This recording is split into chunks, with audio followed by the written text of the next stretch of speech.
हर रोज एक नई कहानी देखने के लिए चैनल को सब्सक्राइब करें और बेल आइकन दबाना ना भूलें। आज मोनिशा को बेस्ट स्किन केयर प्रोडक्ट बनाने के लिए अवार्ड मिलने जा रहा था, क्योंकि पूरे भारत में उसके प्रोडक्ट को जनता द्वारा बेहद पसंद किया गया था। मोनिशा अपनी सास और पति के साथ फंक्शन में जाती है, जहां उसे सम्मानित किया जाता है। मोनिशा को स्टेज पर बुलाया जाता है और उसके हाथों में ट्रॉफी दी जाती है। तभी वहां मौजूद रिपोर्टर्स में से एक रिपोर्टर मोनिशा से बोलती है, मोनिशा मैडम, आप इतनी ब्यूटीफुल हैं। आपको देखकर लगता ही नहीं कि आप एक शादीशुदा लड़की हैं। ऐसा लगता है जैसे आप कोई कॉलेज के फर्स्ट ईयर गर्ल हैं। मैडम, क्या आप हमें बता सकती हैं कि आप यहाँ आज इस मुकाम तक कैसे आई? Thank you. ये सवाल सच में बहुत अच्छा है। वैसे तो मैं अपनी स्किन केयर की आदत को हमेशा ही फॉलो करती थी, पर मैंने सोचा कि क्यों ना अगर मैं इसका बेनिफिट ले रही हूँ तो बाकी सबको भी दिया जाए। आखिर सुंदर दिखना तो लड़कियों का मौलिक अधिकार होता है। तो चलिए मैं आपको अपनी नेम से फेम तक की छोटी सी कहानी सुनाती हूँ। मोनिशा एक बहुत ही सुंदर और प्यारी लड़की थी, जिसे हमेशा से ही खुद को अपडेट रखने का बहुत शौक था। उसकी त्वचा शीशे की तरह चमकदार और रुई की तरह मुलायम थी, जो कोई भी उसे देखता तो बस देखता रह जाता।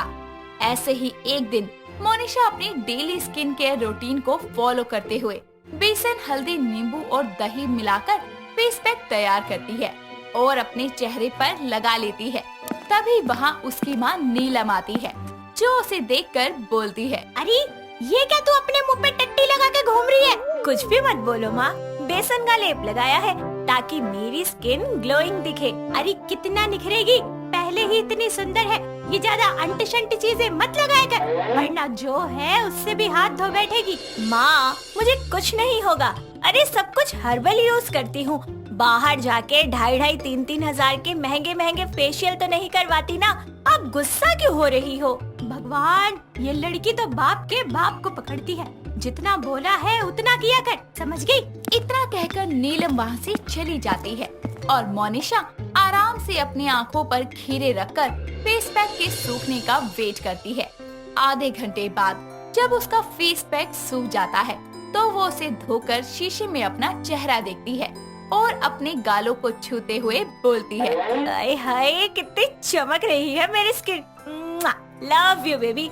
अब जल्दी से मैं अपना होममेड राइस वाला सीरम लगा लेती हूँ ताकि मेरी ब्यूटी में और चमक आ जाए। इतना कहकर मोनिशा जल्दी से अपने चेहरे पर उसका खुद का बनाया हुआ राइस का सीरम लगाती है और मसाज करने लगती है, जिसके बाद वो आराम से सो जाती है। ऐसे ही दिन बीतते जाते हैं और मोनिशा अपनी स्किन को हेल्थी रखने के लिए अच्छा लाइफस्टाइल भी फॉलो करती है, जिससे उसकी स्किन और ज्यादा सुंदर दिखने लगती है। ऐसे ही एक दिन वो रेडी होकर अपने घर से कॉलेज के लिए निकलती है। तभी उसकी एक दोस्त सपना उसके पास आकर बोलती है, wow what a glowing skin. ये लव है या डव है? ये ना लव है ना डव है, ये है मेरी ही नेचुरल स्किन, जो लगे मेकअप से भी बेहतर। दूर से तो फ्लॉलेस, पास से तो देखो जरा। छू कर देख लो, टिश्यू पेपर से साफ करके देख लो, तब भी यकीन ना हो तो मुंह धोकर दिखा दो। मोनिशा की बात सुनकर सपना जल्दी से अपना पॉकेट से रुमाल निकालती है और अपनी पानी की बोतल से उस पर पानी गिराकर उसे गीला कर देती है और फिर उससे मोनिशा की चिक्स और बाकी के चेहरे को साफ करती है। और वो ये देखकर हैरान हो जाती है कि मोनिशा की स्किन पर सच में कोई मेकअप नहीं था और वो बोलती है, अरे वाह यार, तू तो सच में कितनी खूबसूरत है, तुझे कभी किसी की नजर ना लगे। अरे चिंता मत कर, मुझे किसी की बुरी नजर नहीं लगेगी। यार मैं कह रही थी कि तेरी स्किन इतनी अच्छी है कि तू ना अपना YouTube चैनल बना ले और अपने इस रूटीन को बाकी सबके साथ भी शेयर कर, भला हो जाएगा हम जैसे गरीबों का। तेरी बात में दम तो है लड़की। चल एक काम कर, कल मेरे घर आ जाइयो, पहला वीडियो शूट करते हैं हम। ऐसे ही दोनों सहेलियां बातें करते करते कॉलेज में अपना दिन बिताती हैं और अगले दिन सपना दोपहर में मोनिशा के घर जाती है, जहां उसने वीडियो शूट करने की सारी तैयारी की होती है। उसकी पहली वीडियो स्किन को कैसे हाइड्रेट रखा जाए इस विषय पर थी, जिसके लिए उसने सारे इंग्रेडिएंट्स को पहले ही जमा करके रखा हुआ था, जैसे aloe vera, rice water, vitamin E capsule जैसी बाकी चीजें। साथ ही वो अच्छे बैकग्राउंड के लिए रूम को भी थोड़ा सा डेकोरेट कर देती है, जिसके बाद सपना कैमरा लेकर वीडियो रिकॉर्डिंग शुरू करती है। हेलो दोस्तों, मैं हूँ आपकी दोस्त मोनिशा। जैसा कि आप जानते ही हैं कि आज मैं आपको स्किन हाइड्रेट कैसे रख सकते हैं उसके बारे में बताने वाली हूँ। तो आप सभी अगर अपनी स्किन से प्यार करती हैं तो आपके पास एलोवेरा होना तो बड़ा ही लाजमी है। बस आपको करना ये है कि 1 चम्मच एलोवेरा में आपको 1 विटामिन ई का कैप्सूल मिलाना है, उनको अच्छे से मैश करना है और जब ये एक परफेक्ट कंसिस्टेंसी में आ जाए तो रात को सोने से पहले अपने चेहरे को फेस वॉश से वॉश करना है और उसके बाद इसे अप्लाई करना है और अगले दिन मॉर्निंग में उठकर आपको हल्के गर्म पानी से अपना चेहरा धोना है। ट्रस्ट मी गाइस, 1 हफ्ते के अंदर ही आपकी स्किन एकदम ग्लास स्किन जैसी लगने लगेगी। इतना बोलकर दोनों दोस्त वीडियो को कंप्लीट करते हैं और उसे एडिट करके अपलोड कर देते हैं। वक्त बीतता जाता है और मोनिशा आए दिन ऐसे ही स्किन केयर के वीडियोस बना कर अपलोड किया करती और लोगों द्वारा उसकी वीडियो को काफी पसंद किया जाता था और धीरे धीरे उसके चैनल के सब्सक्राइबर भी बढ़ते जाते हैं और लोग उसे बहुत ज्यादा जानने लगते हैं। अब वो कहीं भी जाती तो लोग उसे पहचान जाया करते और उसके साथ सेल्फी लिया करते। ऐसे ही एक दिन वो मेट्रो से घर जा रही होती है कि तभी उसकी मुलाकात एक आरव नाम के लड़के से होती है, जो कि डेली उसकी वीडियोस को देखा करता था। साथ ही वो उसका बहुत बड़ा फैन भी था। वो उसे देखकर उसके पास जाकर बोलता है, हेलो मैडम, आप मोनिशा है ना, लव योर स्किन वाली? जी मैं वही हूँ। और आप? जी मैं आरव हूँ, मैं आपका बहुत बड़ा फैन, कूलर, पंखा, एसी सब हूँ। प्लीज क्या मैं आपके साथ एक सेल्फी ले सकता हूँ? जी जरूर। इतना कहकर आरव जल्दी से मोनिशा के साथ फोटो क्लिक करता है और बोलता है, मैडम आप सच में बहुत ज्यादा ब्यूटीफुल हैं। आप जितनी खूबसूरत यूट्यूब पर नजर आती है ना, उससे कहीं ज्यादा रियल में लगती हैं। क्या मुझे आपका नंबर मिल सकता है? मैं पक्का आपको परेशान नहीं करूँगा। Please madam, please. ओके, लगता है आप तो जबरा फैन बन गए हैं। लाइए अपना फोन दीजिए, मैं आपको अपना नंबर दे देती हूँ। आरव जल्दी से अपना फोन निकालकर मोनिशा को दे देता है और वो उसकी फोन में अपना नंबर सेव कर देती है और वहाँ से चली जाती है। जिसके बाद आरव खुशी से डांस करने लगता है। मोनिशा जैसे ही उसे पलट कर देखती है, वो जोरों से हंसने लगती है और ऐसे ही वक्त बीतता जाता है। अब आरव और मोनिशा के बीच बातों और मुलाकातों का सिलसिला शुरू हो जाता है। धीरे धीरे दोनों एक दूसरे से प्यार करने लगते हैं और अपने घर वालों को अपने रिश्ते की सच्चाई बताकर शादी कर लेते हैं। शादी के बाद भी मोनिशा अपनी स्किन का बहुत ख्याल रखती थी, जिसके चलते उसकी सास कुसुम और आसपास के लोग भी उसकी चमकी हुई त्वचा की तारीफ किया करते थे। ऐसे ही एक दिन सभी लोग हॉल में बैठकर शाम की चाय का मजा ले रहे होते हैं। साथ ही मोनिशा अपनी वीडियोस पर आए हुए कमेंट अपनी सास को सुना रही होती है। तभी मोनिशा बोलती है, माँ जी देखिए ना, मेरे एक फैन ने लिखा है कि मैडम आप अपने खुद के ब्यूटी प्रोडक्ट बनाने शुरू कर दीजिए। हम आपकी रेमेडीज को अपने घर पर ट्राई करते हैं और अपने दोस्तों के साथ शेयर भी करते हैं। हमें बहुत बेनिफिट होता है और हमारी तरह हम और लोगों को भी बेनिफिट देना चाहते हैं, वो भी आपके प्रोडक्ट के थ्रू। तो आप बस पहल कीजिए, हम सब आपके साथ हैं। अरे वाह, ये आइडिया तो सच में बहुत अच्छा है मोनिशा। मैं और माँ जी भी इसमें तुम्हारा साथ देंगे। अगर तुम खुद का ब्यूटी ब्रांड बनाना चाहती हो तो मैं रेडी हूँ। हाँ बहू, लल्ला ठीक कह रहा है, तू ये कर ले। वैसे भी मुझे कोई दिक्कत नहीं है, बल्कि तेरा जितना नाम होगा मुझे उतनी ही खुशी होगी। जिसके बाद मोनिशा आरव और कुसुम की मदद से अपना खुद का ब्यूटी ब्रांड बनाती है। स्किन केयर के लिए नए नए प्रोडक्ट्स बनाती है और उसे कामयाबी भी मिलती है। आज मोनिशा को बेस्ट स्किन केयर प्रोडक्ट बनाने के लिए अवार्ड मिलने जा रहा था। पूरे भारत में उसके प्रोडक्ट्स को जनता द्वारा बहुत पसंद किया गया था। मोनिशा अपनी सास और पति के साथ फंक्शन में जाती है, जहां उसे सम्मानित किया जाता है। मोनिशा को स्टेज पर बुलाया जाता है और उसके हाथों में ट्रॉफी दी जाती है और वहां मौजूद रिपोर्टर्स में से एक रिपोर्टर मोनिशा से बोलती है, तो बस ये थी मेरी और मेरे स्किन केयर की छोटी सी कहानी। उम्मीद है कि आप लोगों को अच्छी लगी होगी। फंक्शन में मौजूद सभी लोग उसके लिए तालियां बजाने लगते हैं और तीनों खुशी खुशी घर वापस आ जाते हैं। ये कहानी है मुंबई के एक पीजी में रहने वाली शेरन पिंटो की, जो कि अपना कैलेंडर गर्ल बनने का सपना लेकर दिल्ली शहर से मुंबई आ गई थी। उसी पीजी में उसके साथ उसकी एक दोस्त रोमल भी रहा करती थी। ऐसे ही एक दिन उनके पीजी पर एक पोस्ट द्वारा कैलेंडर गर्ल सिलेक्शन का लेटर आता है। शेरन ये देखकर बहुत ही खुश हो जाती है। यार, तेरा कैलेंडर गर्ल्स में सिलेक्शन तो हो गया, but are you sure you want to do this? Romal, ये कैसी बातें कर रही है तू, जैसे कि मैं कहीं इराक जा रही हूँ। अरे मैंने बहुत कुछ सुना है उस इंडस्ट्री के बारे में, वहाँ सब कुछ चलता है। आई रियली होप सो यार। अरे जैसे गोवा के बारे में भी लोग ऐसे ही सोचते हैं।